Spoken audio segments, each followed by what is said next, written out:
नमस्कार साथियों, विद्या दर्शन पाठशाला के ऑनलाइन यूट्यूब मंच पे आपका स्वागत है। मैं अखिलेश वर्मा, आपका मैथमेटिक्स मेंटर। आप थंबनेल और मेरे सामने देख सकते हैं अपनी क्लास 12 मैथमेटिक्स चल रही है, जिसके अंतर्गत अभी टॉपिक नंबर 1 यानी चैप्टर 1 है अपना रिलेशन एंड फंक्शन, है ना। ये चैप्टर है, चैप्टर 1 रिलेशन एंड फंक्शन, संबंध फलन, जिसकी काफ़ी सारे क्लासेज हमने कर चुके हैं। प्रश्नावली एक्सरसाइज 1.1 कंप्लीट कर चुके हैं, 1.2 कंप्लीट कर चुके हैं, 1.1 में संबंध यानी रिलेशन के बारे में हम पढ़ चुके हैं, और रिलेशन में भी आरएसटी, रिफ्लेक्सिव, सिमेट्रिक, ट्रांजिटिव, स्वतुल्य, सममित व संक्रामक, तीनों प्रकार के संबंध हम देख चुके हैं। इसके बाद हमने फलनों के प्रकार यानी टाइप्स ऑफ फंक्शन देखे, उनमें हमने 1 ऑन 2 यानी जो अपने फलन होते हैं, जिस तरीके से आच्छादी, एक की, इन फलनों की हमने कंप्लीट क्लासेज ले चुके हैं। और उसी के साथ जो एक्सरसाइज वगैरह थी हमने बहुत अच्छे से और डीप में इन्हें सॉल्व किया है, और अच्छे से हमने सारे क्वेश्चन बोर्ड्स पे किए, तो आपने भी वो जरूर देखे होंगे। अगर आपने पिछली क्लासें न देखी हों तो कम से कम एक बार वहाँ जाकर उन्हें जरूर विजिट करें, उन्हें जरूर देखें, ताकि वो आपके बोर्ड एग्जाम में आपके लिए उपयोगी साबित हो। तो नेक्स्ट जो इसी टॉपिक को आगे बढ़ाते हुए जो अपना लास्ट टॉपिक इस चैप्टर में, वो है कंपोजिट फंक्शन, फलनों का संयोजन, और एक और फलनों का व्युत्क्रम, है ना, इनवर्स। लास्ट टॉपिक है, सॉरी, लास्ट टॉपिक इस फंक्शन का, कौन से, रिलेशन एंड फंक्शन, चैप्टर 1 का लास्ट पार्ट है अपना फलनों के संयोजन। ठीक है, तो शुरू करते हैं इसी के साथ। तो अपना परिभाषा देखिए, पहले बात करेंगे कंपोजिशन पे, फिर इसके बाद करेंगे हम इनवर्स फंक्शन यानी व्युत्क्रम पर।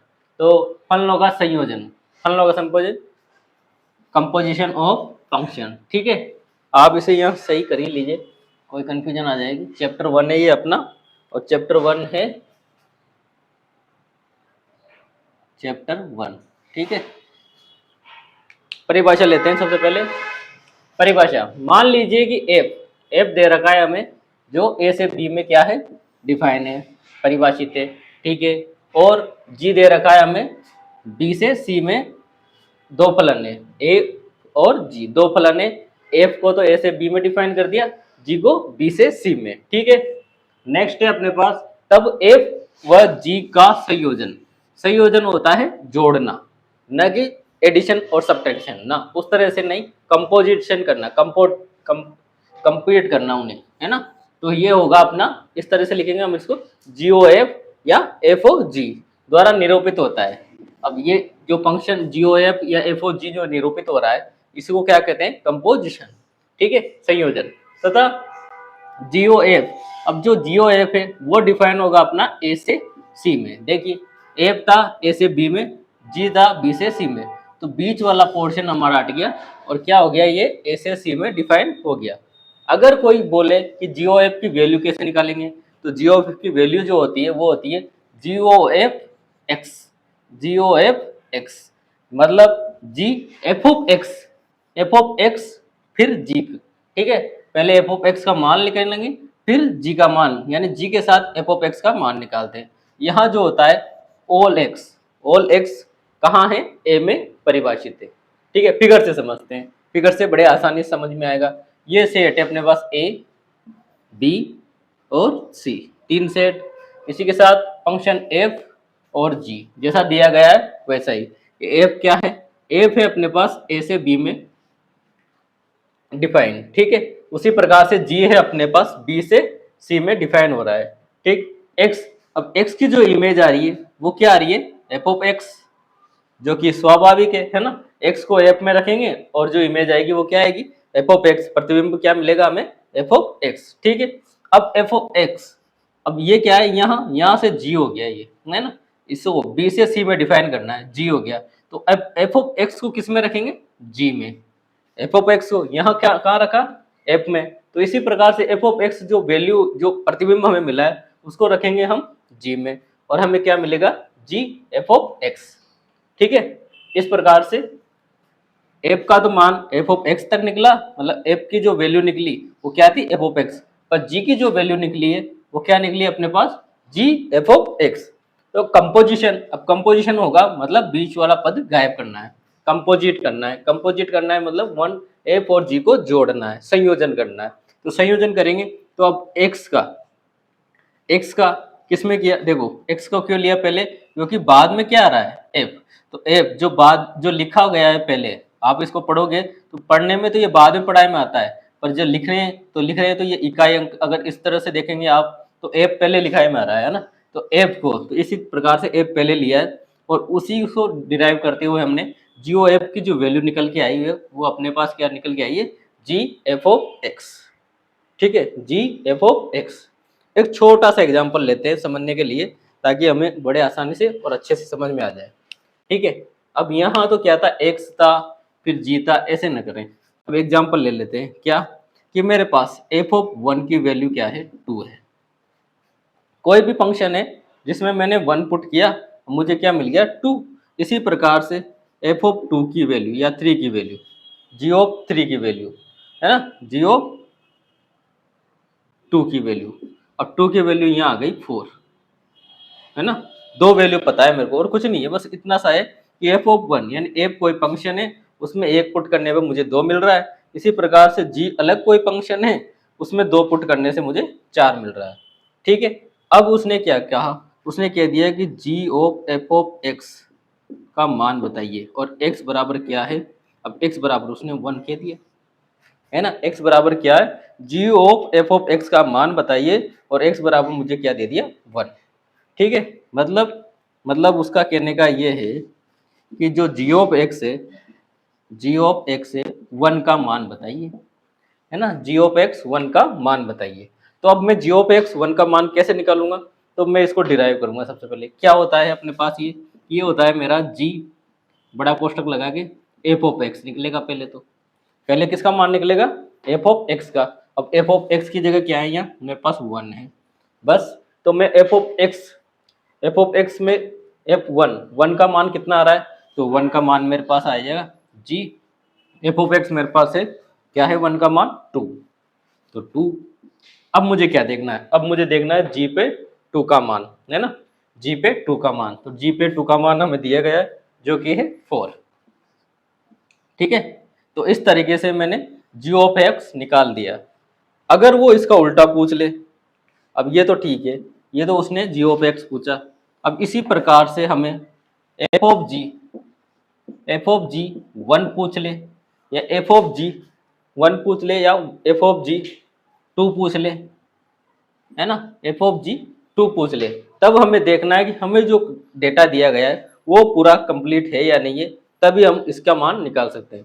अभी जो फिलहाल मैंने एग्जांपल लिया था वो क्या लिया था मैंने, जी ऑफ एक्स के लिए, इसलिए हमारा मान जो जी ऑफ एक्स निकल के आया है वो 2 था। इसको सोल्व करेंगे तो इसको सोल्व आप इससे ही करना, क्या होगा, एफ जी ऑफ 2, है ना, जी ऑफ 2। अब जी ऑफ 2 का मान कितना है, तो जी ऑफ 2 तो मुझे पता है, जी ऑफ 2 मुझे दे रखा है क्या, कि जी ऑफ 2 का मान अपने पास 4 है ना, तो f4। अब f4 का मान, अब f4 का मान पता है क्या कि नहीं पता, तो हम क्या कहेंगे कि जो f ऑफ g का मान है वो f4 है ना। अब बाय चांस ये क्वेश्चन थोड़ा एक्सटेंड हो जाए और f4 का मान वो दे दे 5, तो अपना क्या हो जाएगा, आंसर 5 हो जाता है ना। इस तरीके से f ऑफ g और g of f of g और g ऑफ f क्या बराबर आते हैं, बराबर हो भी सकते हैं और बराबर नहीं भी हो सकते, है ना। ये कंडीशन किस पे रहेगी, जब फंक्शन हम जिस तरह का फंक्शन लेंगे उस तरह के फंक्शन पे। पर अधिकतर जो केस आएंगे अपने पास वो क्या रहेंगे कि एफ ऑफ जी बराबर नहीं होता है किसके, जी ऑफ एक्स के। बाई चांस ऐसे कुछ फंक्शन होते हैं जिनमें ये वैल्यू बराबर आ जाती है। ठीक है, तो इस प्रकार से हम एफ ऑफ जी और जी ऑफ एफ को समझते हैं। नेक्स्ट कुछ एग्जाम्पल देखते हैं ताकि और अच्छे से हमें आराम से समझ में आ जाए। तो आगे समझते हैं, एग्जाम्पल से समझते हैं जो आपके बुक में भी है, और अच्छे से समझते हैं कि संयोजन और कंपोजिशन और वे फलन होते क्या है। ठीक है, तो एग्जाम्पल नंबर 15 मान लीजिए एफ, है ना, एफ हमें दे दिया उसने 1, एफ जो है 2 3 4 5 है ना, एफ जो है अपने पास 2 3 4 5 से 3 4 5 9 में डिफाइन है। ठीक है, और जी जो है अपने पास 3 4 5 9 से 7 11 15 में दो फलन इस प्रकार हैं। ठीक है, और जो कुछ वैल्यूज भी दे रखी है उसने, जैसे कि एफ ऑफ 2 का मान, है ना, एफ ऑफ 2 का मान हमें 3 दे रखा है। ठीक है, एफ ऑफ 3 का मान 4, एफ ऑफ 4 का मान व एफ ऑफ 5 का मान 5, और साथ के साथ ही जी में भी दे रखे हैं कुछ मान कि जी ऑफ 3 जी ऑफ 4 बराबर है किसके बराबर है 7 के। उसी प्रकार जी ऑफ 5 और जी ऑफ 9 बराबर है किसके 11 के। तब हमें क्या करना है जी ओ एफ निकालना है। ठीक है, तो इसे करने के दो तरीके हैं अपने पास। दो तरीके कैसे कि कुछ वैल्यूज है तो वैल्यूज से सीधे निकाल लें। क्या निकाल लें, देखो जी ऑफ एफ निकालना है ना, जी ऑफ एफ। अब जी ऑफ एफ तो किस किस के लिए निकालना है तो ये नहीं कहा उसने, पर हम जानते हैं कि जी ऑफ एफ एक्स के लिए निकालना है, और एक्स अपने पास क्या क्या है, तो हम तीनों को पहले तो ड्रॉ करते हैं कि अपने पास जो समूह है, जो समुच्चय हैं, सॉरी समुच्चय वो कौन कौन से।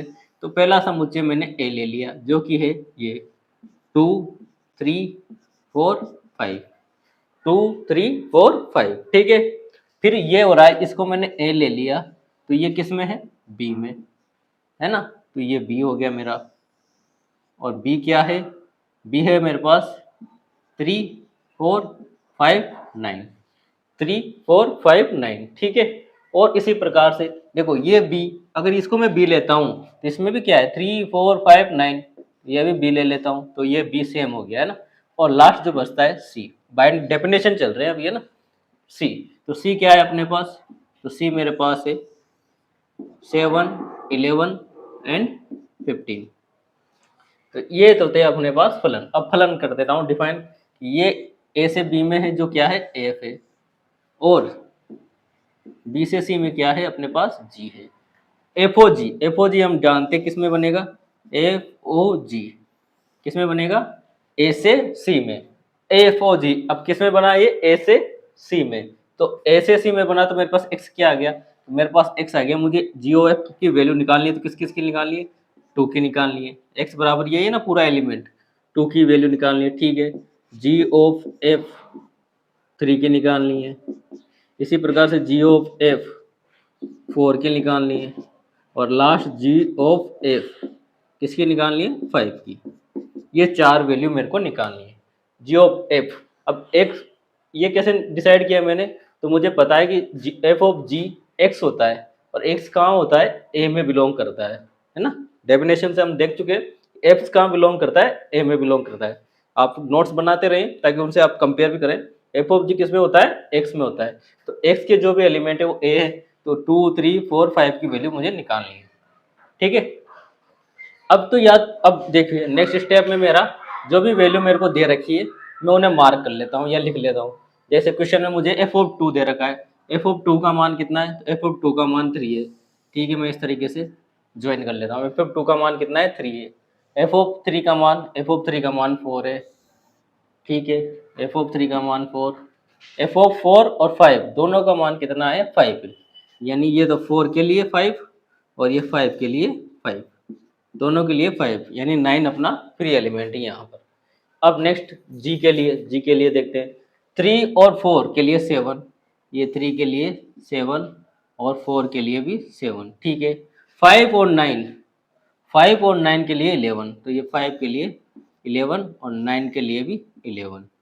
अब करते हैं सोल्व। पूछा क्या है, पूछा है हमसे जी ऑफ एफ ऑफ एक्स 2, है ना। तो इसको क्या लिख सकता हूँ मैं कि जी बड़ा कोष्टक एफ ऑफ 2। ठीक है, जी बड़ा कोष्टक एफ ऑफ 2, एफ ऑफ 2 का मान मुझे दे रखा है क्या 3, है ना। या तो वहां देख लो, नहीं तो हम जो सोल्व कर रहे हैं उसी में देखो। तो क्या हो गया जी, और 2 का मान कितना दे रखा है 3, है ना, 2 का मान 3, और जी 3 का मान, जी 3 का मान क्या है, जी 3 का मान यहाँ देख लो या फिर यहाँ देख लो क्वेश्चन। जी 3 का मान कितना है 7, है ना, जी 3 का मान कितना है 7। ठीक है, इसी के साथ आंसर आ गया अपना। नेक्स्ट देखते हैं आप जी एफ ऑफ 3, है ना। इसको पहले अच्छे से लिखो कि जी है अपने पास और एफ ऑफ क्या है 3 है, एफ ऑफ 3। अब एफ ऑफ 3 का मान मुझे पता है, एफ ऑफ 3 हो रहा है 4, है ना। क्वेश्चन में देखो या कहीं भी देख लो, नीचे अपने डायग्राम बना रखा है अच्छा सा, तो इसमें हो गया 3 का मान कितना है 4 आ गया। और जी ऑफ 4 की वैल्यू, और जी ऑफ 4 की वैल्यू कितनी है 7। ठीक है 7। नेक्स्ट अब जी एफ ऑफ 4, ये जी एफ ऑफ 4। ठीक है, एफ ऑफ 4 की वैल्यू, एफ ऑफ 4 की वैल्यू ये रही 5, और वहाँ क्वेश्चन में देखो तो आप ये रही f(4) की वैल्यू 5, तो क्या हो जाएगा f(4) की वैल्यू 5, तो g, और ये कोष्टक बड़ा है बराबर छोटा भी कर सकते हो, ये कितना हो जाएगा 5, और g5 की वैल्यू यानी g में 5 की वैल्यू कितना कहाँ जा रही है 11, है ना। ठीक है, लास्ट g f(5), तो g को पहले अच्छे से लिखो g f(5), ठीक है, f(5) की वैल्यू, तो f(5) की वैल्यू अपनी 5, तो g5, और g5 की वैल्यू क्या है, तो g5 की वैल्यू आपको 11 दिख जाएगी। तो इस तरीके से मैंने g ऑफ f, सारे g ऑफ f जो भी निकल सकते थे, अपने पास 4 वैल्यू थी, चारों के चारों की वैल्यू मैंने निकाल ली, क्या आई 7 और 11।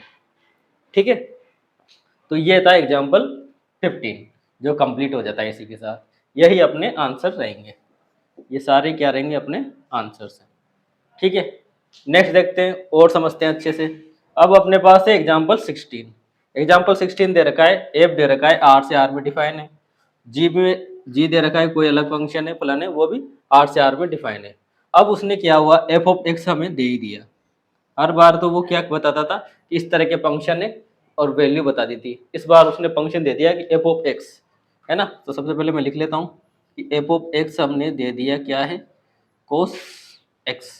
ठीक है, और एक और जी ऑफ एक्स क्या दे दिया उसने, तो जी ऑफ एक्स हमें दे दिया किसके बराबर है, 3x², 3x²। ठीक है, अब क्या पूछा है उसने पूछा है द्वारा परिभाषित है तो G of P, sorry G of F और एफ ऑफ जी ज्ञात कीजिए, और साथ ही सिद्ध करना है क्या कि एफ ऑफ जी और जी ऑफ एफ बराबर नहीं है। ठीक है, तो सबसे पहले एक एक को फंक्शन को लेते हैं। एक फंक्शन क्या लूँ मैं, सबसे पहले ले लेता हूँ G of F, G of F. अब देखो यहाँ कोई एक्स वाई नहीं दे रखा है, तो मैं क्या लूंगा, मुझे पता है एक्स लेना ही पड़ेगा, तो मैं एक्स ले लेता हूँ, है ना, क्योंकि फंक्शन किस में चल रहे हैं, एक्स में। अब इसको जैसे ओपन करेंगे तो क्या मिलेगा, ये जी बड़ा कोष्टक ले लेते हैं एफ ऑफ एक्स, ठीक है ना, जी एफ ऑफ एक्स। अब एफ ऑफ एक्स क्या है, तो एफ ऑफ एक्स ऊपर ही लिख दिया है मैंने, क्या है अपना कोस एक्स, तो जी कोस एक्स, है ना, कोस एक्स। यानी मुझे जी में रखना है, जी में मान रखना है, किसकी जगह रखना है मान, एक्स की जगह। अब एक्स की जगह क्या रखना है मुझे, कोस एक्स, है ना, एक्स की जगह क्या रखना है मुझे, कोस एक्स। ये थोड़ा ध्यान रखने वाली बात है, आप मान रखना किसमें, एक्स की जगह ही रखना हमेशा मान। यहाँ एक्स अलग से दे रखा है, पर हमें जो मान रखना है वो एक्स की जगह रखना है। किस तरह रखना है देखिए, तो G of x cos x रखना है, तो जी कोस एक्स कहाँ रखोगे, एक्स जी एक्स में, है ना, जी एक्स में, यानी एक्स की जगह क्या रखना है, कोस एक्स। तो 3 एक्स की जगह क्या रखना है, कोस एक्स, कोष्टक लगा दो, कोस एक्स का क्या चल रहा है, स्क्वायर चल रहा है, कोस एक्स का क्या चल रहा है, स्क्वायर चल रहा है, और कोस एक्स का स्क्वायर खोलते हैं अपने पास आ जाता है 3 कोज स्क्वायर एक्स। ठीक है, कोस एक्स का स्क्वायर क्या हो जाता है, 3 कोस स्क्वायर एक्स। अब यहाँ थोड़ी कंफ्यूजन हो सकती है, कोई यूँ कर दे कि cos square x x square, ये गड़बड़ हो जाएगा ना, गलत होगा। तो आपको ट्रिग्नोमेट्रिक प्रॉपर्टीज में याद भी होगी, कोस एक्स का square cos x square x होता है। ठीक है, एक वैल्यू तो निकल गई। अब क्या करते हैं, अब निकालते हैं second value, F of G X, है ना, एफ ऑफ जी एक्स के लिए निकालते हैं। ठीक है, तो एफ ऑफ जी एक्स को क्या लिख सकता हूँ, एफ जी ऑफ एक्स लिख दिया। ठीक है, जी ऑफ एक्स, है ना, जी ऑफ एक्स का मान मुझे पता है क्या, हाँ बिल्कुल पता है, जी ऑफ एक्स का मान क्या है 3x²। तो एफ ऐसा कैसा है 3x²। ठीक है, नेक्स्ट क्या करते हैं, 3x² हमें दे दिया। अब मुझे क्या करना है कि एफ में रखना है, एफ में एक्स की जगह, यानी एफ में एक्स की जगह क्या दे रखा है मुझे 3x², 3x², इसका मान मुझे एक्स की जगह रखना है, और एफ मेरे को पता है कोज एक्स है। तो क्या हो जाएगा कि कोज एक्स की जगह क्या रखना है 3x², इसको कोष्टक लगा के लिख लो या ऐसे डायरेक्ट लिख लो, क्या हो जाएगा 3x²। अब देखिए सोल्व करते हैं इसको, तो ये क्या रहेगा कोज 3x² ही रहेगा, है ना। अब यहाँ मुझे पता है यहाँ क्या है, ये अपना थीटा है, एक एंगल है, एक कोण है, ये ट्रिग्नोमेट्री रेशियो में ये एंगल ही तो होता है ना। ठीक, इस तरीके से मैंने एफ ऑफ जी और जी ऑफ एफ दोनों के मान निकाल लिए। ये हो गया मेरा क्वेश्चन हाफ, आधा क्वेश्चन कंप्लीट हो गया। अब मुझे क्या करना था कि जी ऑफ एफ, है ना, क्या कहा उसने कि जी ऑफ एफ एक्स लिखो, नहीं लिखो कोई दिक्कत नहीं, एफ ऑफ जी बराबर है कि नहीं है, तो मैं दोनों के मान ही रख देता हूँ। देखिए दोनों के मान रखो आप। सबसे पहले जी ऑफ एफ क्या आया था 3 कोस स्क्वायर एक्स, ठीक है। और एफ ऑफ जी का मान क्या है अपने पास, कोस 3x² क्या बराबर है, तो मैं देख सकता हूँ बिल्कुल बराबर नहीं है, यहाँ कोस का स्क्वायर चल रहा है और यहाँ 3 तो है ही नहीं, तो इस तरीके से ये बराबर नहीं है। तो मैंने यहाँ हो जाता है हेंस प्रूव्ड, यानी सिद्ध भी हुआ, ठीक है। तो ये थे अपने दो और बेहतरीन एग्जाम्पल, जो से हम आराम से समझ गए कि संयोजन फलन होते क्या हैं और किस तरह से इनका मान निकालते हैं। तो कुछ और एग्जाम्पल करते हैं और आगे बढ़ते हैं। तो नेक्स्ट एग्जाम्पल है अपने पास एग्जाम्पल 17, काफ़ी अच्छा एग्जाम्पल, और एग्जाम्पल के साथ साथ हमें कुछ और जानकारी भी ये दे रहा है, ठीक है। तो पहले पढ़ते हैं ये कहना क्या चाह रहा है। तो अपने पास है एग्जाम्पल, यदि एफ ऑफ एक्स है ना, एफ ऑफ एक्स इसने दे दिया अपन क्या है, एफ ऑफ एक्स जो है वो इस प्रकार है 3x + 4 अपॉन 5x - 7, ठीक है, द्वारा परिभाषित फलन r, मतलब एफ कहाँ से कहाँ तक परिभाषित है, एफ में r-7/5 से r-7/3, सॉरी 3/5 तक। और जियो फलन जी ऑफ एक्स भी हमें दे दिया, जो कि परिभाषित है कहाँ से, r-3/5 से r-7/5, ठीक है। सिद्ध कीजिए कि, सिद्ध करना है ना, प्रूव करना है, सिद्ध कीजिए कि एफ ऑफ जी क्या है, आई ए, और जी ऑफ एफ क्या है, आई बी। आई बी क्या है, तो आई ए दे रखा है उसने कि आई ए जो होता है वो किसी भी एक्स के लिए क्या आएगा, एक्स ही आएगा, और इसी प्रकार से आई बी भी हर एक्स के लिए एक्स आएगा, मतलब जो इनपुट दे रहे हैं वही अपना आउटपुट मिलेगा, है ना। यहाँ इनपुट एक्स दिया जा रहा है तो एक्स ही मिल रहा है। अब एक्स की जगह 1 रखोगे तो 1 मिलेगा, 2 रखोगे तो 2 मिलेगा, मतलब जो भी एक्स देंगे वो अपना जो आउटपुट होगा, ठीक है। जहां ए दे दिया, ए क्या है, तो इसको ए मान लीजिए, r-3/5 इसका ए है और बी इसका r-7/5 है, ठीक है ये तो। और आई बी क्रमशः समुच्चय ए और समुच्चय बी, यानी जो आई ए है वो किसका है, इस समुच्चय का तत्समक, है ना, यहाँ बोला है ना तत्समक आइडेंटिटी फंक्शन, है ना, तत्समक फलन है, तथा आई बी किसका तत्समक फलन है, बी का, ठीक। यानी ये एक तो नई नॉलेज क्या है अपने लिए, यहाँ तत्समक फलन होता क्या है, तो तत्समक फलन यानी आइडेंटिटी फंक्शन आप देख सकते हैं क्या होता है, अगर जीओ एफ बराबर किसके आ जाए, आई ए के, मतलब आई के, यानी तत्समक के, तत्समक क्या है यहाँ एक्स से, क्योंकि एक्स के लिए एक्स और वाई के लिए वाई, जेड के लिए जेड, जो भी इनपुट होगा उसके लिए वही मान आएगा। इस प्रकार से जियो ऑफ एफ आई बी आ रहा है, तो आई बी क्या हो गया, इसका तत्समक हो गया।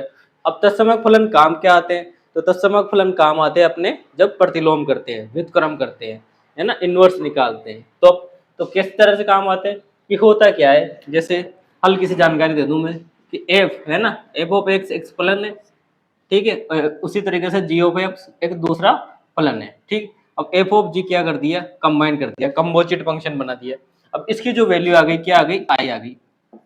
आई क्या है, एक फंक्शन है, किस तरह का फंक्शन है, आइडेंटिटी तत्समक फंक्शन है। अब ये एक्स के रूप में भी हो सकता है, इसी प्रकार से जी ऑफ एफ क्या हो जाए, वाई के रूप में भी हो जाए, यानी एक्स और वाई की भी इसकी वैल्यू डिपेंड करती है, और वो किसके बराबर होगी, एक्स होगा तो एक्स के बराबर, वाई होगा तो वाई के बराबर। इस तरीके से अगर दो कंपोजिट फंक्शन, यानी किसी भी कंपोजिशन फंक्शन के दो फंक्शन है, उसका जब कंपोजिशन किसके बराबर हो जाए, तत्समक के, तब हम क्या कहेंगे कि, तब हम कहेंगे कि एफ जी का क्या है, प्रतिलोम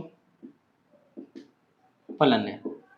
क्या कहते हैं, एफ जी का प्रतिलोम फलन है, यानी जो एफ है, एफ ये वाला, ये इस जी का प्रतिलोम फलन है, या उल्टा कह दो कि जी एफ का क्या है, प्रतिलोम फलन है, यानी दोनों एक दूसरे के क्या होते हैं, प्रतिलोम होते हैं। इसी प्रकार से एफ जी का, जी एफ का, और आइडेंटिटी आ रही है, ठीक है। मतलब प्रतिलोम फलन में किसका महत्व ज्यादा होता है, आइडेंटिटी का। अगर किसी भी दो फंक्शन का कंपोजिशन कर रहे हैं, कंपोजिशन हम बना रहे हैं, कंपोजिशन बनाने के बाद आइडेंटिटी हमें मिल रही है, तो वो क्या कहलाता है, तब वो किसके रूप में डिफाइन होते हैं, इनवर्स, यानी एक दूसरे के प्रतिलोम के रूप में, ठीक है। तो आगे और पढ़ेंगे, पर अभी इस एग्जाम्पल को देख लेते हैं कि आई ए आई बी का हमें यूज कहाँ करना है ना। तो अभी तो हमें सिंपल सा दे रखा है कि आई ए आई बी इनकी वैल्यू आ रही है, ठीक है, सिद्ध करना है हमें। तो सिद्ध करना है तो सबसे पहले सोल्व करते हैं, और सोल्व करने के लिए क्या ले लेते हैं, सबसे पहले क्या करना है, ये देखो इसी को सिद्ध कर देते हैं, है ना, ये दे रखा है ना, एक तो सिद्ध करना है एफ ऑफ जी बराबर, तो एफ ऑफ जी बराबर क्या आना चाहिए, आई ए, है ना, ये सिद्ध करना है, इसी को लिख लीजिए, सिद्ध करना है ना, करना है, तो सिद्ध करना है तो आगे बढ़ते हैं इसी में। तो पहले तो एफ ऑफ जी को कैसे खोलेंगे, तो हम जानते हैं कि एफ जी ऑफ एक्स, ठीक है, इस प्रकार से खुलेगा, और जी ऑफ एक्स की वैल्यू, तो जी ये किसकी चल रही है, अपने एफ ऑफ जी की, है ना, यहाँ से चला दो इसे, तो जी ऑफ एक्स की वैल्यू, तो जी ऑफ एक्स की वैल्यू मुझे दे रखी है, आप वही वैल्यू रखो, है ना, ये रही जी ऑफ एक्स की वैल्यू, ठीक है, तो जी ऑफ एक्स की वैल्यू क्या है अपने पास 7x, ये एक हो गया 7x प्लस 4, और अपोन में आ जाएगा क्या 5x माइनस 3। देखो ये जो माइनस की गई वैल्यू होती है ना, आर में से सब माइनस किया 3/5, आर में से 1/5, ये माइनस करना पड़ता है डिनोमीटर, है ना, डिनोमीटर में जीरो नहीं होना चाहिए, हम ऐसे जानते भी है, क्योंकि जीरो होने पर यह संख्या क्या होती है, ये संख्या डिफाइंड नहीं होती है ना, परिभाषित नहीं होती, इसलिए इसको तो माइनस करना ही पड़ता है, ठीक है। तो हमें उस पर अगर कोई का ध्यान इस तरफ जा रहा हो तो इसका मतलब ये होता है, बाकी इससे कंफ्यूज नहीं होना है हमें। ये जब आंसर देते हैं हम ऑप्शनल वगैरह के, तब इसको चेक किया जाता है कि कोई जब रेंज या प्रांत निकालना हो, परिसर निकालना हो, तब ये माइनस प्लस का लफड़ा हमारे काम आता है कि ये क्यों माइनस करना पड़ रहा है और क्यों हमें माइनस नहीं करना पड़ रहा है। फिलहाल के लिए आप इतना ध्यान रखो कि 5x माइनस 3 की वजह से उसमें वैल्यू नहीं रख सकते एक्स के बराबर, क्योंकि फिर ये डिफाइन नहीं होगा। अब आगे चलते हैं, जी ऑफ एक्स का मान रख दिया 7x प्लस 4/5x माइनस 3, ठीक है। अब इस जो वैल्यू को, ये जो वैल्यू हमें मिली है, इस वैल्यू को कहाँ रखना है हमें, x की जगह, और x की जगह भी किसके फंक्शन में, f के फंक्शन, और f का फंक्शन हमारे पास है ये रहा, तो यहाँ जहाँ जहाँ x है वहाँ क्या लिखेंगे, 7x प्लस 4/5x माइनस 3, ठीक है। तो करते हैं, मैं यही कर रहा हूँ, है ना, f की जगह ना, तो 3, देखो यहाँ 3 है ना, 3, अब x की जगह क्या हो गया, x की जगह हो गया 3x, सॉरी x की जगह ये लिखना है 7x प्लस 4, है ना, 7x प्लस 4, और अपोन हो जाएगा अपना 5x माइनस 3, ठीक है, और इसके साथ आ रहा है 4, है ना, 4 डिवाइड बाई क्या है 5 7x plus 4 upon 5x minus 3 और माइनस 7, ये सोल्व करना है हमें। इसी को सोल्व करने पर मुझे क्या मिल जाएगा, आई ए, और आई ए मेरा क्या है, आई ए मेरा यहाँ x के बराबर है, तो मुझे ये कहीं ना कहीं सोल्व करने के बाद क्या मिलेगा, x मिलेगा। चलो बढ़ते हैं आगे, सोल्व करते हैं, है ना। सबसे पहले मल्टीप्लाई करके लसर ले लेते हैं, तो 3 को 7 से मल्टीप्लाई किए थे 21, 3 को 4 से 12, ठीक है, ये तो इससे डायरेक्ट मल्टीप्लाई हो गया। अब 5x माइनस 3, ये लो 5x माइनस 3, है ना, ये लसर ले लूंगा, अब लसर लूंगा तो 4 से मल्टीप्लाई करना पड़ेगा, तो क्या हो गया 20x, ठीक है, 20x और माइनस के 12 डिवाइड बाई, है ना, ये बड़ा वाला डिवाइड, ये बराबर चल ही रहा है, ठीक है। सबसे पहले मल्टीप्लाई, 7 पंजे 35x और 5 चौक 20, ठीक है। अब लसर लेंगे, लसर क्या होगा वही 5x माइनस 3 और 7 से मल्टीप्लाई, तो ये नहीं वापस 35x, 7 पंजे 35 और माइनस 21, ठीक है, माइनस 21, तो ये निकल के आया है, ठीक है। और देख लेते हैं कहीं कोई कन्फ्यूजन तो नहीं आया, 7x प्लस 4 था, 7x प्लस 4 5x माइनस 3, ठीक। अब करते हैं, सोल्व करते हैं इसे, सोल्व करने पर आप देखो ये 5x माइनस 3 और ये 5x माइनस 3 कट जाएगा, ठीक है ना, ये माइनस का 12 और ये प्लस का 12 कट रहा है, ठीक। और इसी प्रकार से अपने पास यहाँ क्या बच रहा है, देखिए यहाँ साइन का गड़बड़ हो गया ना, यहाँ क्या है देखो 7 पंजे 35 पर ये माइनस का है ना, तो यहाँ माइनस आ जाएगा, ठीक है। और इसी प्रकार से 7 या 21 ये प्लस का हो जाएगा, ठीक है। अब काम हो गया, ये माइनस के प्लस, ये प्लस के, ठीक है, कट गए। इसी प्रकार से यहाँ देखो माइनस के प्लस के 35x और ये माइनस के 35x, तो इससे ये कट जाएगा, ठीक। क्या बचा अपने पास, अब उसे जो बच रहा है वो बाहर निकाल लेते हैं। ऊपर क्या बचा 21 और 20 41x और नीचे नीचे अपने पास बच रहा है 20 और 21, 41, ठीक है। वापस वापस 21, 41 41 कट गए, तो लास्ट में अपने पास आया है x, है ना। और x से क्या दे रखा है मुझे, i a, है ना। क्या दे रखा है, i a। इसी के साथ मेरा सवाल क्या हो जाता है कि f(o(g) बराबर i a, और ये हो गया हेंस प्रूव, सिद्ध हो गया, ठीक है। नेक्स्ट आगे बढ़ते हैं, अब सेकंड पार्ट देखते हैं इसका। सेकंड पार्ट क्या है कि मुझे f(o(g) तो करना था i a के बराबर, वही मेरा GOF है ना, GOF, और GOF किसके बराबर करना है, IB के। तो GOF बराबर हो जाएगा IB, है ना। सबसे पहले RHS ले लेते हैं, तो GOF बराबर GF ऑफ x, ठीक है। और अपने पास G, f ऑफ x की वैल्यू क्या है, तो f ऑफ x की वैल्यू है 3x plus 4 upon 5x minus 7, ठीक है। अब मुझे ये वैल्यू कहाँ रखनी है, ये वैल्यू मुझे g के फंक्शन में रखनी है, और g का फंक्शन g ऑफ x दे रखा है मुझे ये वाला, ठीक है। तो इसी तरीके से इसमें वैल्यू रखो, x की जगह क्या रखना है, ये पूरी वैल्यू। तो देखते हैं 7 है ना, तो 7 का 7, 3x plus 4 upon 5x minus 7, और इसमें क्या चल रहा है, +4, ठीक है। एक तो ये आ गई, और नीचे नीचे वैल्यू आ जाएगी अपनी 5, है ना। 5 से मल्टीप्लाई करते x की जगह मुझे 7, तो 3x प्लस 4 अपॉन g के फंक्शन में 3x plus 4 upon 5x minus 7, ठीक है, और माइनस की 3।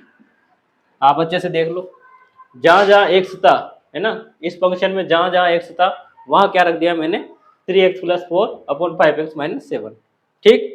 अब नेक्स्ट इससे सोल्व करने का काम, तो सोल्व करना आसान, 7 या 21, 21x प्लस 7 चौक 28, और लसा भी ले लेते हैं साथ के साथ ही, ये हो जाएगा 5x प्लस माइनस 7, है ना। 5x माइनस 7, 4 पंजे 20, तो ये हो जाएगा प्लस के 20x, है ना। और 7 चौक 28, तो माइनस का 28 अपॉन चलेगा वही, 5 या 15 और 5 चौक 20, ठीक है। इसी प्रकार से लसा भी चलते हैं, 5x माइनस 7, तो 5 या 15 और 5 चौक 20, देखो प्लस माइनस और माइनस प्लस का हो जाएगा, ठीक है। सोल्व करने के बाद ये निकला। अब देखते हैं कुछ कट रहा है तो उसे काट देते हैं। तो अपने पास पहले तो 5x माइनस 7 और 5x माइनस 7 कट रहा है, ठीक है। और 28 से 28 भी कट गया, इधर नीचे देखो 15x प्लस के और 15x माइनस के कट गया, तो क्या निकल के आया, 21x और 20x कितना हो गया, 41x। इसी प्रकार से नीचे 20 और 7 या 21 है ना, ये 21 है ना, 20 और 21 41, इस प्रकार से काटेंगे तो अपने पास x आ गया। और x किसके बराबर है, हम जानते हैं यहाँ x i b के बराबर, x किसके बराबर है, x यहाँ i b के बराबर, ठीक है ना। अब क्या हो गया हमारे पास कि जो g ऑफ x था, g ऑफ x वो किसके बराबर आ गया, i b के, और इसी के साथ अपना क्वेश्चन हेंस प्रूव्ड हो गया, है ना। अब अच्छे से देखिए पूरा पूरा सवाल, ठीक है। तो अब हमने f ऑफ जी बी आई बी के कर दिया, जी ऑफ एफ आई बी के कर दिया, इसी के साथ दोनों क्वेश्चन हल हो जाते हैं। अब बात आती है इसके ए और बी मानने की। अगर आप चाहो तो इसका जब जी ऑफ एफ बनाओगे तो इसमें क्या कहाँ से कहाँ जाएगा ये फंक्शन, उस फंक्शन को देख लो, और ये आपकी जो रेंज वगैरह डोमेन है वो आपको दिख जाएगी, ठीक है। तो ये था एग्जाम्पल 17। नेक्स्ट आगे बढ़ते हैं, तो नेक्स्ट आगे बढ़ते हैं एग्जाम्पल 18 और एग्जाम्पल 19, दोनों एक जैसे थे और हल्के से डिफरेंस है, इसलिए मैंने दोनों को साथ ले लिया। देखते हैं क्या है। सिद्ध कीजिए कि यदि एफ हमें दे रखा है ए से बी में है और जी अपना बी से सी में, एक की 1 1 दे रखा है, दोनों ही क्या है 1 1 है, ठीक है। तो जी ऑफ ए एसएससी में बी एक की है, सिद्ध करना है। ठीक ठीक इसी प्रकार से देखिए, इसे भी देख लीजिए। एग्जाम्पल 19, ए से बी में है और जी बी से सी में आच्छादक दे रखा है ऑन टू पंक्चुअल, यहाँ 1 1, अब यहाँ ऑन टू। ठीक, तो जी ऑफ एफ ए से सी में क्या होगा, आच्छादक होगा। यह सिद्ध करना था। यहाँ एक ही दे रखा है तो एक ही, और यहाँ आच्छादक दे रखा है तो आच्छादक। ठीक, सोल्व करते हैं। तो हम जानते हैं एक के लिए अगर दो फंक्शन है तो दो फंक्शन में क्या होता है, एफ ऑफ एक्स वन बराबर एफ ऑफ एक्स टू क्या होता है, कब होता है, जब एक्स वन एक्स टू बराबर हो, या नहीं हो तो दोनों बराबर नहीं हो। ठीक है, इसी प्रकार से जी के लिए तो हम इसे शुरुआत करते हैं कि मैंने क्या माना कि जी ऑफ एफ माना है ना, जी ऑफ एफ एक्स है ना, क्या हो, एक ही है, एक ही है। अगर ये एक ही है तो होना यूं चाहिए था कि जी ऑफ एफ एक्स वन बराबर होगा किसके, जी ऑफ एफ एक्स टू के, जो कि मानने पर हो गया। ठीक है, अब तो जी ऑफ एफ की वैल्यू जानता हूं कि मैं एफ ऑफ एक्स वन किसके बराबर है, G of F of X two के। अब यहां से तो आराम से सोल्व हो रहा है। कैसे, क्यों, क्योंकि मुझे पता है कि जो एफ है मेरा वो क्या है, एक ही है। तो एफ एक ही है तो एफ ऑफ एक्स वन बराबर होगा एफ ऑफ एक्स टू के, और इसी के साथ एक्स वन बराबर हो जाता है एक्स टू के। यहाँ एफ मुझे क्या दे रखा है, एक ही दे रखा है, एक ही फलन है। तो इसी की वजह से F of X one X two हो जाता है। बस डेफिनेशन ये तो थी कि जी ऑफ एक्स वन बराबर होगा जी ऑफ एक्स टू के। कब होगा, जब इसका जो इंटरनल जो इनपुट है ना, जिसकी वैल्यू हम इसमें पुट कर रहे हैं वो भी क्या हो, बराबर हो। तो वो मुझे बराबर मिल गया है ना, वो मुझे बराबर मिल गया। तो बस इन दो कंडीशन से मैं सीधा कह सकता हूँ कि जो मैंने माना था वो सही है, और इसी के साथ मेरा क्वेश्चन सिद्ध हो जाता है। ठीक है, तो मैं हम कह सकता हूँ कि जीओ एफ एक की फलन है एच पी। ठीक है ना, एक बार और देख लीजिए क्या करना था, एक ही करना था। एक ही के लिए मैं जानता हूँ कि कोई फंक्शन है F X F X two बराबर हो, कब हो, जब उनके इनपुट जो दिए जा रहे हैं वो भी बराबर होंगे। ठीक, तो मैंने जी ऑफ एक्स को एक मान लिया, मान के आगे बढ़ा तो मुझे पता चला कि एफ ऑफ एक्स वन बराबर है, एक ही है, तो एक्स को मैं एफ ऑफ एक्स वन भी बराबर होगा। तो इसके जो इनपुट है उसका इनपुट मैंने क्या कर दिया, बराबर कर दिया। बराबर करने से क्वेश्चन मेरा हल हो जाता है। ठीक है, नेक्स्ट अब आगे बढ़ते हैं आच्छादक के लिए। आच्छादक के लिए आराम से बढ़ते हैं, है ना, क्यों, क्योंकि आच्छादक थोड़ा अलग है। आच्छादक में होता क्या है, तो आच्छादक में मैं आपको बता दूं कि यहाँ क्या है, ये एक्स है ना, एफ ऑफ एक्स है ये, है ना, यहाँ एफ ऑफ एक्स यानी यह एक्स है, और इसमें मैं वैल्यू रखूंगा तो मुझे क्या मिलेगा, वाई मिलेगा। ठीक है, यहाँ एक्स एक्स इनपुट दूंगा तो मुझे क्या मिलेगा, कुछ वाई यानी उसकी प्रतिबिंब मिलेगा। ठीक, अगर ये बी वाई है तो बी वाई को वाई कर देता हूँ। अब मैंने क्या करना है कि सी है, जो हम लोगों को करना क्या है कि जो सी है ना, अब कुछ मानना पड़ेगा, क्योंकि यहाँ मैं वाई की वैल्यू पुट करूंगा, है ना, वाई की वैल्यू पुट करूंगा तो मुझे यहाँ कुछ वैल्यू मिलेगी। तो मैंने क्या मान लिया, कुछ जेड मिलेगा। ये हमारे इधर से हमें क्या करना पड़ेगा, मानना पड़ेगा।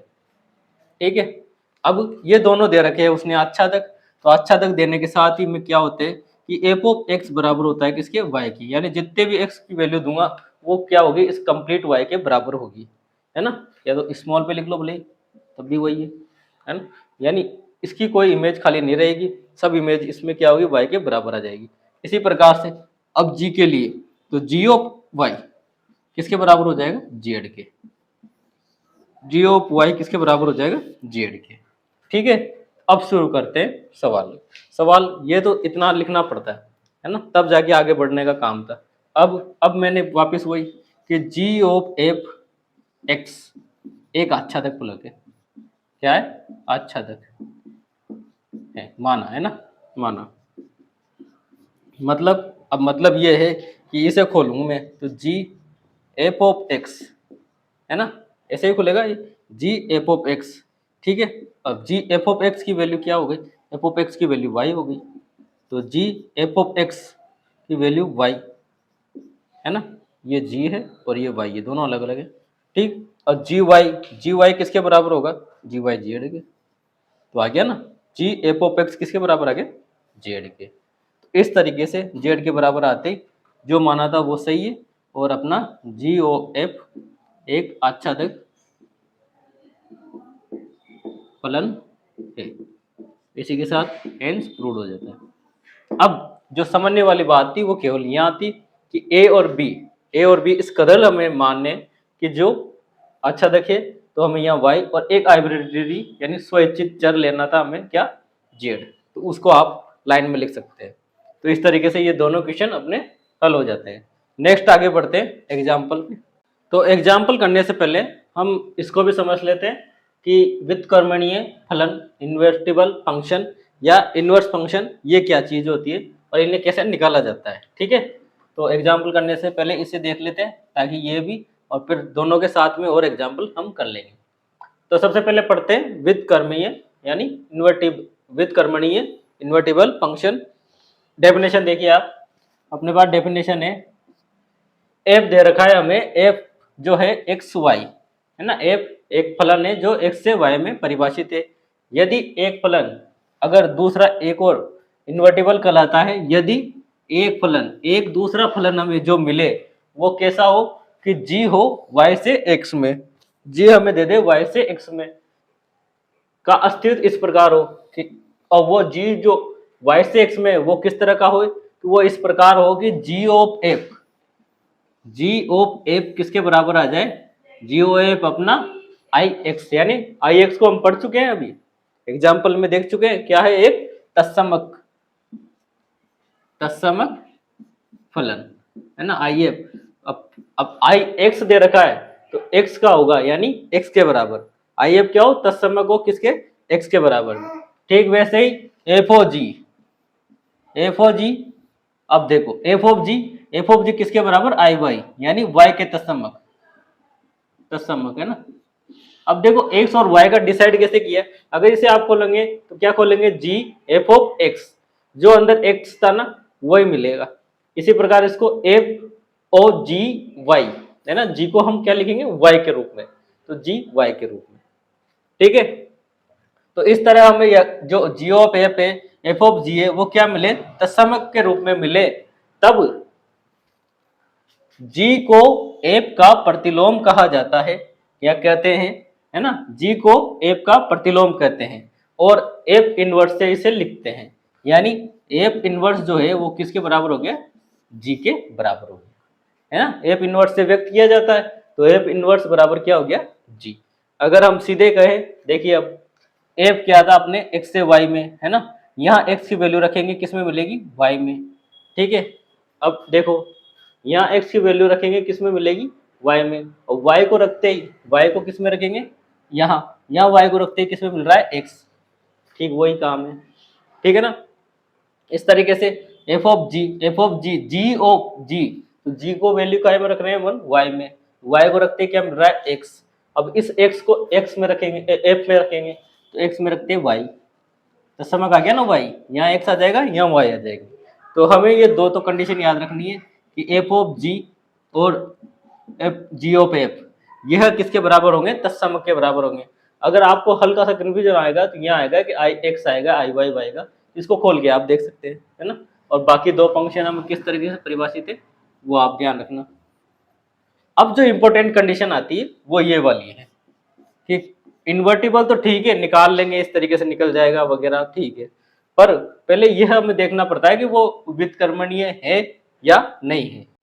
तो आप देखते हैं हम कंडीशन, इसके नोटेबल पॉइंट है ना, कि एफ को अगर व्युत्क्रमणीय है ना, एफ क्या है अपना, इन्वर्टिबल है, इन्वर्टिबल, तब एफ को क्या होना पड़ेगा, अनिवार्य, यानी उसके लिए मैंडेटरी कंडीशन क्या है कि उसे एक ही यानी 1 1 और साथ ही ऑन टू आच्छादक, यानी एक ही आच्छादक दोनों ही होना पड़ेगा, एक ही आच्छादी फलन होगा, तभी हम क्या कहेंगे कि इसका व्युत्क्रमणीय यानी इसका प्रतिलोम ज्ञात किया जा सकता है।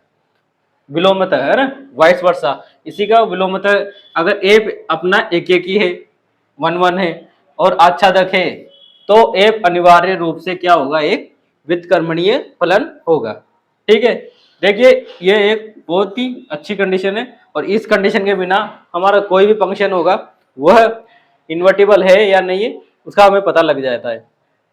एफ जिसका भी हमें इन्वर्स ज्ञात करना हो उसके सबसे पहले हमें एक एक ही आच्छादक ज्ञात करना बहुत जरूरी है कि एक एक ही आच्छादक है या नहीं है, या तो वो खुद दे देता है या वो खुद नहीं दे पाता, तो हमें वो चेक करना होता है।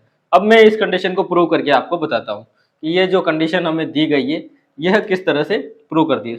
माना मैंने क्या किया, एफ को एक एक ही नहीं लिया, आच्छादक नहीं लिया है ना। सबसे पहले मैंने कोई भी एलिमेंट ले लिए, ये अपना ए और ये बी है ना।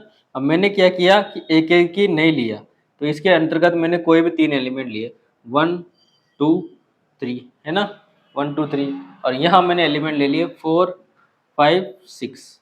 अब मैंने एक एक ही नहीं लिया है ना, एक एक ही नहीं लिया, और कुछ इस तरह किस कर दिया कि इसके देखिए 1 और 2 की सेम इमेज आ रही है ना, 1 और 2 की सेम इमेज आ रही है, प्रतिबिंब आ रहा है, और किस पे आ रहा है, 4 पे है ना। तो ये बहु एक ही हो गया। इसी के साथ सी मतलब 3 की 6 पे बन रही है। अब इसका प्रतिलोम करते हैं, ये तो था अपना एफ है ना, इसका प्रतिलोम निकालते हैं। किस तरीके का बनेगा कि बी है ना, मैं प्रतिलोम के लिए बी को पहले लिख दूं, और ये अपना ए है ना। अब इसका प्रतिलोम रहेगा एफ इनवर्स, ऐसा ही बनेगा, बनना यही चाहिए। अब बी के 4 5 6 और ए के एलिमेंट अपने पास 1 2 3, ठीक है। बी के एलिमेंट 4 5 6, ए के एलिमेंट 1 2 3। अब देखो प्रतिलोम में होता क्या कि 1 की इमेज आ रही है 4 पे, तो 4 की इमेज आएगी 1 पे, तो 4 की इमेज आ रही है 1 पे, ठीक है। 4 की इमेज आ रही है 1 पे, प्रतिलोम, ठीक है।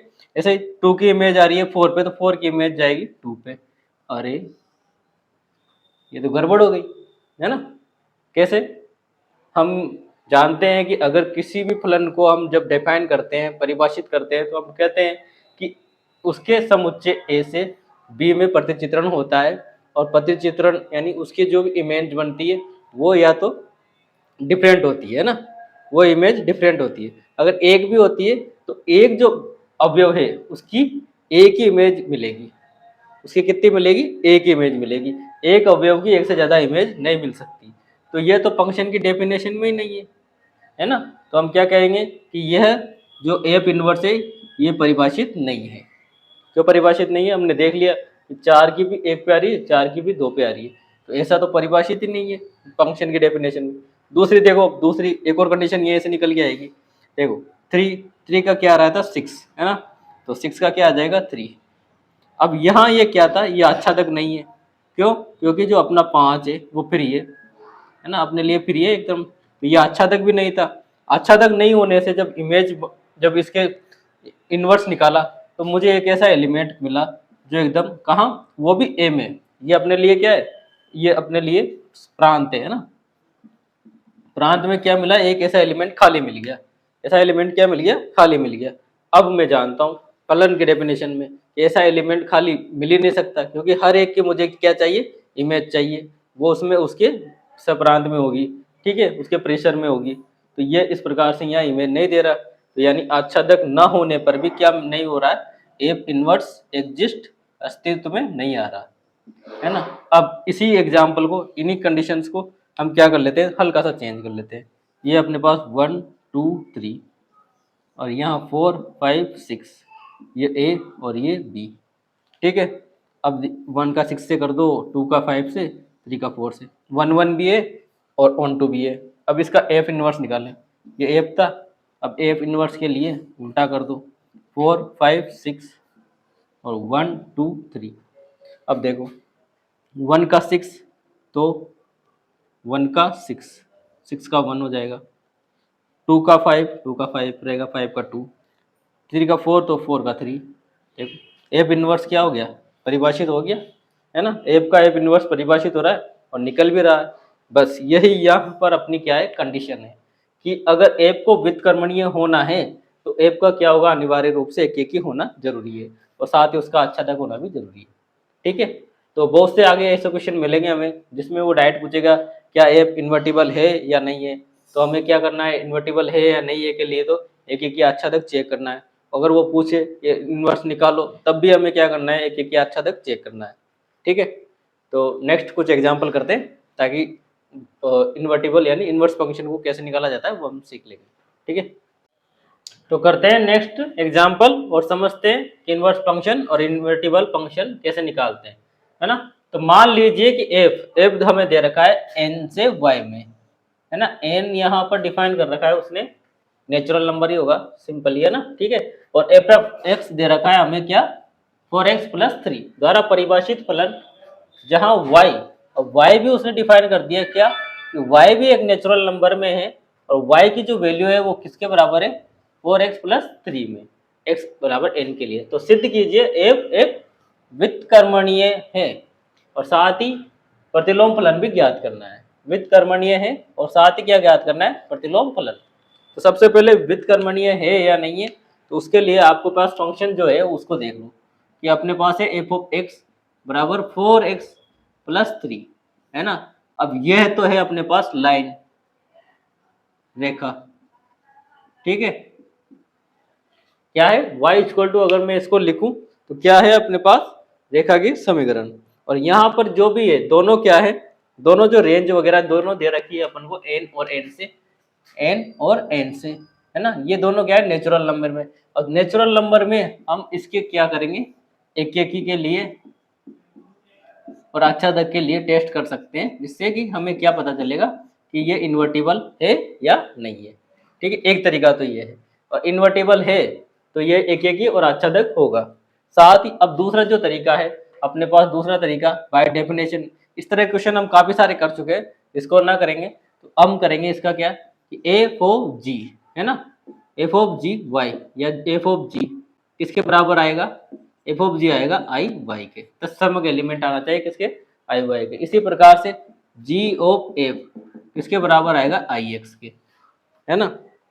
बाय डेफिनेशन यही था कि एफ ऑफ जी जो होगा वो किसके बराबर होगा, आई वाई के, यानी तत्समक वाई के लिए, और जी ऑफ एफ को किसके बराबर आना चाहिए, आई एक्स के लिए। तो ये वाली कंडीशन हम प्रूव करते हैं। ठीक है, तो एक एक करके पहले देखते हैं अपना F of X equal to है 4x+3, क्या है 4x+3, है ना। ठीक, और इसी को क्या कर दूं मैं, y की इक्वल कर दूं तो 4x+3। ठीक, इसे रीअरेंज करो और y की फॉर्म में लाओ, तो इसे रीअरेंज करेंगे तो y-3 इक्वल टू 4x, है ना। तो x इक्वल टू क्या हो गया, y-3/4। ठीक है, अब देखो ये तो था एफ ऑफ एक्स, तो हमें दे ही रखा है, एफ ऑफ एक्स ये रहा, है ना। तो इसको ऐसा कैसा ही लिखो, F of X equal to 4x+3। अब हमें क्या चाहिए, जी ऑफ एक्स, है ना। जी ऑफ एक्स क्या होता है, y को रीअरेंज करते हैं ना तब निकलता है। तो जी ऑफ एक्स यानी y की वैल्यू, y के रूप में कौन सा फंक्शन आया, ये वाला, तो इसे लिखो आप जी ऑफ y, और y के रूप में कौन सा फंक्शन है, ये 3x y-3/4, इसे जी ऑफ वाई यूज करो। ठीक है, दोनों फंक्शन निकल चुके हैं। किस तरह का निकाल, एक्स के अरेंज किया इसको y बराबर लिख के, एफ ऑफ एक्स को y बराबर लिख के अरेंज करके x के फॉर्म में लाए। अब हमारे पास थी यहाँ इक्वेशन x बराबर y-3/4, और हमारे पास g ऑफ x जो होता है ना, अगर ये f ऑफ x है तो g ऑफ y होगा, और y मतलब दूसरे वाले चर में, तो दूसरे वाले चर में जो समीकरण मिली है ना, उसको उस फंक्शन के रूप में लिख दो। ठीक है, ये थोड़ा इसको ध्यान से रखना है ना, ये ध्यान अगर हो गया काम तो यहाँ ही अपना क्वेश्चन सोल्व हो जाता है। किस तरह से, अब देखिए कि एफ ऑफ जी बराबर एफ जी ऑफ वाई होता है ना। जी ऑफ क्या है, वाई है, जी ऑफ वाई। ठीक है, क्या है जी ऑफ वाई, तो एफ क्या है y-3/4, है ना। अब जहां पर भी x है एफ ऑफ एक्स में, जहां पर भी x है वहां क्या लिखना है मुझे, y-3/4 कर दीजिए, y-3/4, तो 4 है ना, 4 इंटू y-3/4+3। ठीक है, 4 से 4 कट जाएगा, क्या बचा y-3+3, 3 से 3 कट गया, क्या बच गया y। और एफ ऑफ जी का मतलब ही क्या हो रहा था, वाई आई वाई, है ना। तो मतलब एफ ऑफ जी का मान क्या आ गया आई वाई, यानी ये तो ये हो गया क्या, एक कंडीशन तो आ गई अपनी जो प्रूव हो गई। नेक्स्ट कंडीशन क्या थी, जी ऑफ एक्स क्या हो, आई एक्स के बराबर हो। इधर देख लो, तो जी ऑफ एक्स को लिखेंगे जी एफ ऑफ एक्स, है ना। अब एफ ऑफ एक्स अपने पास क्या है, तो जी एफ ऑफ एक्स की वैल्यू है 4x माइनस 3, 4x प्लस 3, ठीक है। अब इसको रखिए आप जी में, वाई में, है ना, जी ऑफ वाई में। तो जहाँ जहाँ वाई है वहाँ क्या लिखोगे, 4x प्लस 3, तो क्या हो जाएगा 4x प्लस 3, अब माइनस वाई माइनस 3, तो ये minus 3 upon 4, minus 3 plus 3 cut जाएगा, ठीक है, क्या बचेगा 4x अपॉन 4, और ये आ गया x, और ये हो जाएगा अपना आई x के बराबर, है ना। दोनों कंडीशन सोल्व हो गई। अब जो इन्वर्टेबल फंक्शन आया है ना, क्या होता है, हमें पता है कि g जो होता है वो f का प्रतिलोम होता है, g जो होता है f का प्रतिलोम होता है ना। और अपना f क्या है, इन दो कंडीशंस को प्रूव करने के बाद, इन दो कंडीशंस को प्रूव करने के बाद f अपना क्या है, इन्वर्टिबल है, इन्वर्टिबल व्युत्क्रमणीय परक, व्युत्क्रमणीय फलन है ना, व्युत्क्रमणीय फलन है। और इनवर्स कहाँ है, तो ये जी क्या होता है, एफ का इनवर्स होता है। तो जी क्या निकल के आया था मेरे पास, एफ इनवर्स मान लो जी को, और जी क्या निकल के आया ये रहा। तो इसी को क्या लिखोगे आप, अब जो एफ इनवर्स है उसे एक्स के रूप में ही लिखो, है ना। यानी जहां पर वाई है उसको रीअरेंज कर दो, वो रीअरेंज करते क्या आ गया, एक्स माइनस 3 अपॉन 4, है ना। भाई एक्स को एक्स के रूप में तो लिखोगे ना, तो एक्स को वाई से रिप्लेस करना है, एक्स को वाई से बदलना है, और यही अपना क्या हो जाता है, एफ इनवर्स निकल के आ जाता है। तो अपना आंसर क्या निकल के आया, एफ इनवर्स कि एक्स माइनस 3 अपॉन 4। तो इस तरीके से हमें इन्वर्टिबल वाले क्वेश्चंस करने हैं, ठीक है। तो आज की क्लास यही रखते हैं, हमने कंपोजिट फंक्शन, संयोजन वगैरह सब देख लिया, इन्वर्टिबल फंक्शन देख लिए, और काफ़ी एग्जाम्पल्स भी किए। अब नेक्स्ट क्लास में इसके कुछ एग्जाम्पल और एक्सरसाइज को कंप्लीट करेंगे 1.3 को, और ताकि, और इसी के साथ अपना ये चैप्टर का लास्ट टॉपिक था, तो इसी चैप्टर को नेक्स्ट क्लास में हम कंप्लीट करके ख़त्म भी कर लेंगे और अपने 3 मार्क्स सेव करेंगे। आई होप आपको ये क्लास अच्छी लगी होगी, अच्छी लगी हो तो इसको अपने दोस्तों तक भी शेयर करें, उन्हें भी, ताकि इसका फ़ायदा मिले। और साथ के साथ ही अगर आपके कोई डाउट हो तो आप अपने कमेंट सेक्शन में ज़रूर लिखें, हम उसका डाउट का रिप्लाई ज़रूर करेंगे। आप हमें इसी तरह सपोर्ट कीजिए, और आपने मुझसे सुना इसके लिए धन्यवाद, थैंक यू।